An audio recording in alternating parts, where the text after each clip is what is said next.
Novel جذبوں کی تجارت، writer آسماں سعید، episode number 47۔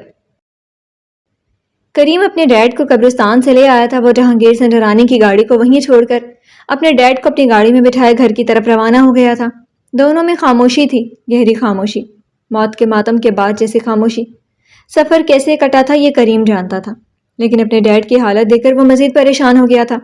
وہ 60 سال کے ہندسے کو کراس کرنے والے تھے اور اب بس اس عمر میں انہیں اتنا بڑا دھچکا ملا تھا۔ کریم کے ذہن میں بہت سے سوال تھے کہ اگر اس کی ماں مر گئی تھی تو پھر قبر کے اندر کیوں نہیں تھی؟ کوئی ایک نشان تک نہیں تھا، کوئی تھوڑی سی مٹی، کچھ کپڑے کا ٹکڑا، کچھ بھی نہیں تھا۔ تو کیا اس کے ڈیڈ نے اس کی ماں کو نہیں دفنایا تھا؟ بہت سے سوال کریم کے ذہن میں گونج رہے تھے جو بچپن سے لے کر اب تک اس کو ہمیشہ تنگ کرتے آئے تھے، لیکن اس کی ہمت کبھی نہیں ہوئی تھی کہ وہ اپنے ڈیڈ سے یہ پوچھ پاتا۔ گھر آ گیا تھا اور کریم نے گاڑی پورچ میں روکی تھی۔ وہ خود گاڑی سے اترتے ہوئے جلدی سے دوسری طرف جا کر اپنے ڈیڈ کی طرف کا دروازہ کھولا تھا اور ہاتھ بڑھا کر ان کی مدد کرنا چاہی تھی، لیکن جہانگیر سنجرانی نے ہاتھ کے اشارے سے کریم کو روک دیا تھا اور خود ہی گاڑی کا سہارا لیتے ہوئے گاڑی سے اتر گئے تھے۔ وہ اپنے اندر کے جذبات سے لڑ رہے تھے۔ کریم کی ماں ناہید بیگم جہانگیر سنجرانی کا پہلا پیار تھا۔ انہوں نے بسنت کی شادی کی تھی اور پھر یوں پہلے بچے کی ہی پیدائش پر وہ چل بسے تھی۔ وہ ان کے ساتھ اپنی زندگی کے حسین وقت نہیں گزار سکتے تھے۔ یہ دکھ انہیں اندر ہی اندر کھائے جا رہا تھا۔ اور پھر کریم کی پرورش بھی تھی۔ اسے دکھ کو بانٹنے کے لیے انہوں نے نگین بیگم کا سہارا لیا تھا، لیکن حالات بدتر سے بدتر ہوتے گئے تھے اور پھر نگین بیگم کے بعد انہوں نے تنزیلہ بیگم کو اپنی زندگی میں شامل کیا تھا۔ وہ تنزیلہ بیگم کو وہ محبت تو نہیں دے پائے تھے جو ناہید بیگم کے لیے ان کے دل میں تھی، لیکن وہ ایک اچھی ماں تھی۔ انہوں نے اپنے بچوں کے ساتھ ساتھ کریم کو بھی اپنے بچوں کی طرح پالا تھا۔ جہانگیر سنجرانی تنزیلہ بیگم کی دل سے قدر کرتے تھے۔ جہانگیر سنجرانی گھر آ گئے تھے اور گھر میں آتے ان کی نظر ٹی وی لاؤنج میں پورا خالی پڑا تھا۔ رات کے 12 کا ٹائم ہونے والا تھا اور سب اپنے کمروں میں تھے اور تنزیلہ بیگم گیسٹ روم میں ناہید بیگم کے ساتھ تھی۔ جہانگیر سنجرانی بوجھل قدموں کے ساتھ اپنے کمرے کی طرف بڑھ گئے تھے، وہیں کریم اپنے ڈیڈ کے پیچھے چلتا ہوا گھر کے اندر داخل ہوا تھا۔ گھر سنسان پڑا تھا۔ اس نے چاروں طرف نظر دوڑائی تھی، اسے امسل کہیں نظر نہیں آئی تھی۔ وہ چھوٹے چھوٹے قدم اٹھاتا وہ اپنے کمرے کی طرف بڑھ گیا تھا۔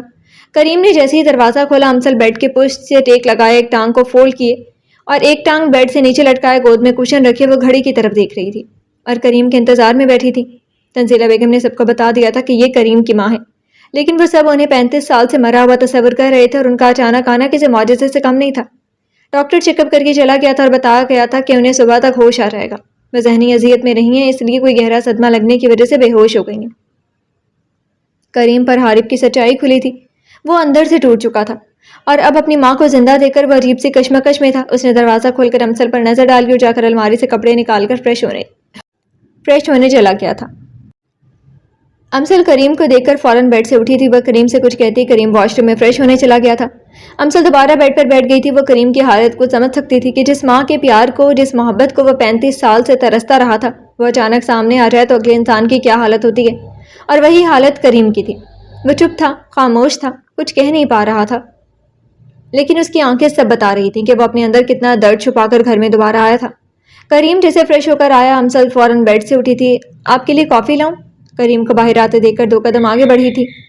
لے آؤ، کریم نے مختصر سا جواب دیا تھا اور چلتے ہوئے بیڈ کی دوسری طرف آ کر بیٹھ گیا تھا۔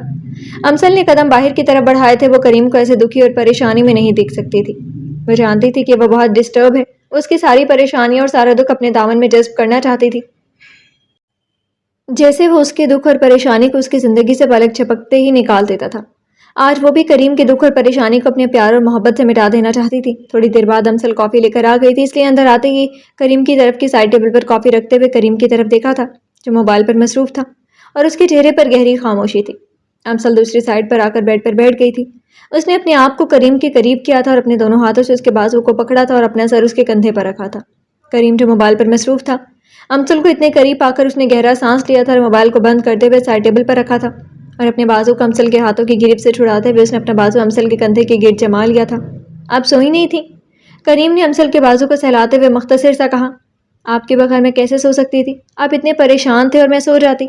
امسل کی بات پر کریم نے اپنا دوسرا ہاتھ امسل کے ہاتھ پر رکھا تھا۔ میں کبھی بھی پرسکون نیند نہیں سویا امسل، اور شاید آج بھی نہ سو سکوں، اس لیے تم سو جاتی۔ کریم کی بات پر امسل نے گہرا سانس لیا تھا اور اس نے سر اٹھاتے ہوئے کریم کی طرف دیکھا تھا۔ میں ایک بات پوچھوں آپ سے؟ امسل کی بات پر کریم نے اس بات میں سر ہلایا تھا۔ آپ کی نظر میں سکون کیا ہے؟ امسل کے سوال پر کریم کے چہرے کو مسکراہٹ نے چھوا تھا اور اس اذیت بھرے ماحول میں ایک وہی تھی جو اس کے چہرے پر مسکراہٹ لا سکتی تھی۔ کریم نے امسل کے بالوں پر اپنے ہونٹ رکھے تھے۔ پہلے تو سکون کا مطلب ہی نہیں پتا تھا، لیکن جب سے آپ میری زندگی میں آئی ہیں تو سکون کا بس ایک ہی مطلب ہے کہ آپ کا میرے ساتھ ہونا۔ تو پھر آپ اتنے بے چین کیوں ہیں جبکہ میں آپ کے ساتھ ہوں؟ امسل نے کریم کے ہاتھ پر اپنا دوسرا ہاتھ رکھا تھا۔ کیا امان تھا اس کے لہجے میں۔ کچھ باتیں ایسی ہوتی ہیں امسل جو کہیں نہیں جاتی اور نہ ہی بتائی جاتی ہیں، ان کو ہم نے خود ہی اپنے اندر مٹانا ہوتا ہے اور خود ہی سے جنگ کرنی ہوتی ہے، اور جب ہم وہ جنگ جیت جاتے ہیں تو پھر ہمیں وہ باتیں پریشان نہیں کرتی۔ بس میں بھی کچھ ایسی کیفیت میں ہوں، لیکن میرا سکون آپ میں ہے۔ آپ میرے پاس ہو تو مجھے اب کسی قسم کی پریشانی نہیں ہے۔ آپ میری وجہ سے پریشان مت ہو، صبح ہوتے ہی سب کچھ ٹھیک ہو جائے گا، مجھے بس کچھ وقت چاہیے ہے۔ کریم کس سبت سے کہہ رہا تھا یہ وہی جانتا تھا۔ وہ اپنی زندگی کے سکون کو اپنی پریشانیوں کے بارے میں بتا کر ڈسٹرب نہیں کرنا چاہتا تھا، اور اب بھی وہ اپنے اندر کی کیفیت کو امسل سے چھپا گیا تھا۔ کریم کی بات پر امسل نے آنکھیں بند کر لی تھی اور کریم نے بھی اپنے دوسرے بازو کا حصار اس کے ارد گرد بنا لیا تھا۔ وہ بھی سکون چاہتا تھا اور اس کا سکون صرف امسل تھی۔ وہ فی الحال تمام باتیں بھلائے اپنے سینے پر سر رکھے امسل کو باہوں کی آغوش میں لیے آنکھیں موند گیا تھا۔ رات کے آدھے پہر کریم کی آنکھ گھبراہٹ سے کھلی تھی، وہ پسینے سے شرابور تھا۔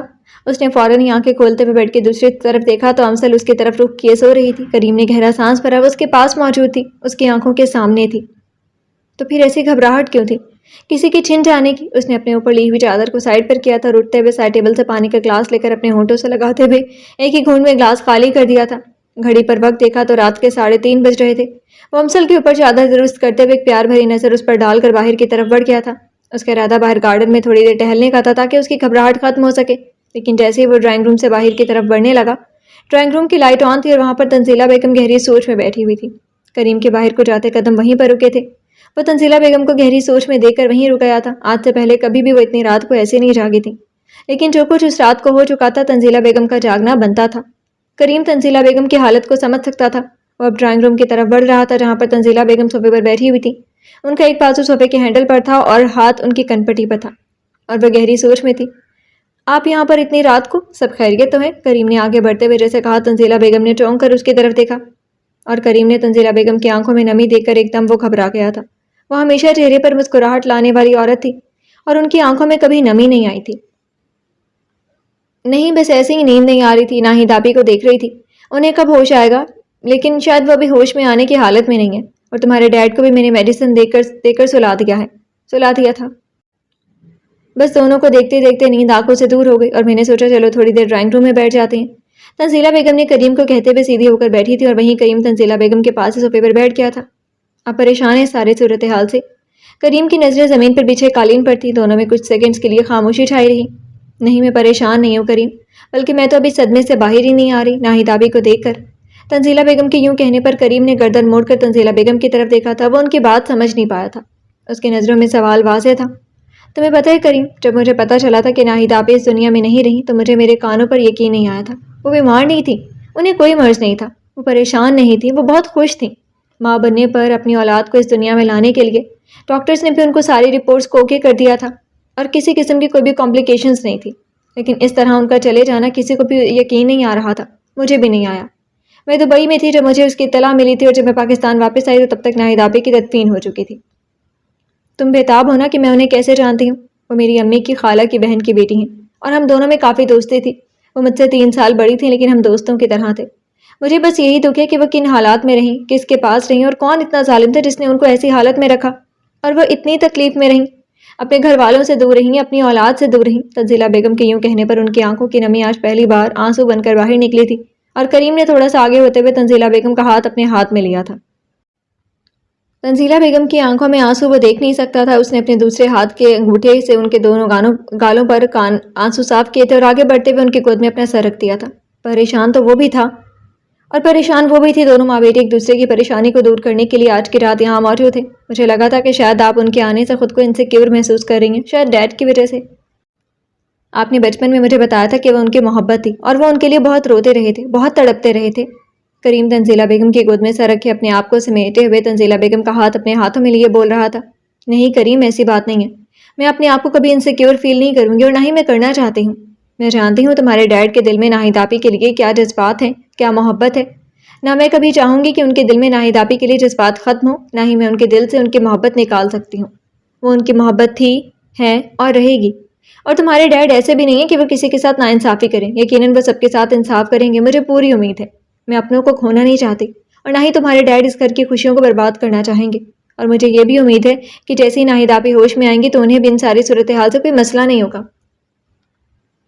تنزیلہ بیگم کے بس 2 ہی آنسو نکلے تھے اور اب ان کی آنکھیں خشک ہو گئی تھیں، اور وہیں کریم تنزیلہ بیگم کی گود میں سر رکھے گہری سوچ میں تھا۔ آپ بہت اچھی ہیں، بہت زیادہ۔ آپ کو پتہ ہے کہ میں نے آج تک آپ کو ممی کیوں نہیں کہا؟ شاید آپ کو لگتا ہو کہ میں نے آج تک آپ کو اپنی ماں تسلیم کیا ہی نہیں ہے، لیکن ایسا بالکل بھی نہیں ہے۔ آپ نے جتنا مجھے پیار محبت دیا، جتنی اپنائیت دی، شاید میں اپنی سگی ماں سے بھی وہ حاصل نہ کر سکتا۔ اس لیے میں ڈرتا تھا کہ اگر میں نے آپ کو اپنی ماں تسلیم کر لی اور اپنے منہ سے آپ کو اپنی ماں کہا تو آپ بھی مجھ سے دور ہو جائیں گے، جیسے میری ماں مجھے پیدا کرتی مجھ سے دور ہو گئی تھی۔ اور اسی ڈر اور خوف کی وجہ سے میں نے اتنے سال گزار دیے، لیکن مجھے لگتا ہے کہ میں نے آپ کے ساتھ بہت غلط کیا ہے۔ آپ نے مجھے تب سنبھالا جب مجھے کوئی سہارا دینے والا نہیں تھا۔ مسز ثاقب سلطان نے جو مجھے زخم لگائے تھے، آپ نے اس پر مرہم رکھی، اپنے پیار سے، محبت سے اور شفقت سے۔ آپ نے میری پرورش ایک ماں سے بڑھ کر کی، اور میں نے کبھی آپ کو ماں کہہ کر نہیں پکارا۔ شاید انہی زیادتیوں کی وجہ سے آج میں پرسکون نہیں ہوں۔ آج مجھے سکون میسر نہیں ہے، مجھے راتوں کو پرسکون نیند نہیں آتی۔ بات کرتے ہوئے کریم کی آواز رنجیدہ تھا۔ کریم کی آواز سنجیدہ تھی، لہجہ رنجیدہ تھا، جیسے آنسوؤں میں بھیگا ہو۔ نہیں کریم بیٹا، تم غلط سوچ رہے ہو، میں نے کبھی ایسا سوچا ہی نہیں تھا جیسا تم سوچ رہے ہو۔ تم میرے سب بچوں کی طرح ہو، صرف ماں کا لفظ کہنے سے کوئی ماں بن نہیں جاتی، اور کوئی عورت پیٹ سے بچہ پیدا کر کے بھی ماں نہیں بنتی۔ یہ تو احساس ہوتا ہے جو مجھے لگتا ہے کہ تمہارے اور میرے پاس ہے، ایک ماں اور بیٹے جیسا۔ میں نے تمہیں پیدا نہیں کیا، لیکن میں نے تمہیں اپنے بچوں کی طرح پالا ہے، اور تم میری کوکھ سے نہیں پیدا ہوئے، لیکن تم میری کوکھ میں پلے بڑے ہو۔ یہی میرے لیے بہت ہے۔ تنزیلہ بیگم بات کرتے کرتے کریم کے بالوں کو سہلا رہی تھی۔ وہ جانتی تھی کہ وہ اس وقت بہت مشکل دور سے گزر رہا ہے، لیکن آج میں آپ کو کچھ کہنا چاہوں گا کہ آپ ہی میری ماں ہیں، اور مجھے اب آپ کو ممی جی کہہ کر ہی اپنے اندر کی بے سکونی کو ختم کرنا ہوگا۔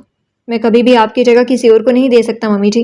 وہ میری ماں ہیں، میں مانتا ہوں، انہوں نے مجھے جنم دیا، اس دنیا میں لے کر آئیں۔ وہ جب ہوش میں آئیں گی تو یقیناً وہ میرے گلے لگیں گی، اور میں ان کے گلے لگوں گا۔ میں اسی محبت کے لیے تو ترستا رہا تھا، لیکن جو ماں کی محبت آپ نے مجھے دی ہے وہ بھی اپنی اہمیت رکھتی ہے۔ آپ یہ مت سوچیے گا کہ وہ آ گئی ہیں تو میری زندگی میں آپ کی کوئی اہمیت نہیں رہے گی۔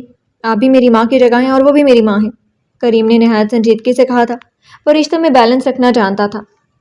کریم وہ شخص تھا جو کبھی بھی کسی کو ناراض نہیں کرتا تھا، ہر رشتے کو اس کا حق دیتا تھا، اور آج وہ اپنی دونوں ماؤں کو اس کا حق دے رہا تھا۔ آپ کو پتہ ہے ممی جی، میں اندر سے ٹوٹ چکا ہوں۔ شاید اپنے آپ کو سمیٹتے سمیٹتے مجھے بہت وقت لگ جائے گا۔ وہ اپنی اس ماں کو تمام دکھ درد بتا رہا تھا جو ہمیشہ اس کے دکھ درد کو سنتی تھی اور اسے سہارا دیتی تھی۔ کریم کی باتوں پر تنزیلہ بیگم یکدم چونکی تھی۔ اس کا ہاتھ کریم کے بالوں پر رکا تھا۔ ایک طرف تو انہیں خوشی محسوس ہوئی تھی کہ آج اتنے عرصے بعد کریم نے اسے ممی جی کہا تھا، تو دوسری طرف اس کے لہجے کی اداسی کو محسوس کر کے خود بھی پریشان ہو گئی تھی۔ کریم کیا بات ہے، تم مجھے بتا کیوں نہیں رہی؟ کوئی مسئلہ ہوا ہے یا کوئی پریشانی ہوئی ہے؟ بتاؤ مجھے، تم تو ہر بات مجھے بتاتے ہو، لیکن آج اپنے دل کی اداسی کو اور پریشانی کو کیوں چھپا رہے ہو؟ تنزیلہ بیگم کی بات پر کریم، جس کی آنکھوں میں ہلکی ہلکی نمی آئی ہوئی تھی، اس نے گہری سانس لی اور تنزیلہ بیگم کی گود سے اپنا سر اٹھا کر وہ صوفے کی پشت پر ٹیک لگائے ایک ٹانگ کو فولڈ کیے بیٹھ گیا تھا۔ کیا آپ جانتی ہیں کہ حارب کہاں پر ہے؟ کریم نے ارادہ کیا تھا کہ وہ تنزیلہ بیگم کو سب کچھ بتائے گا۔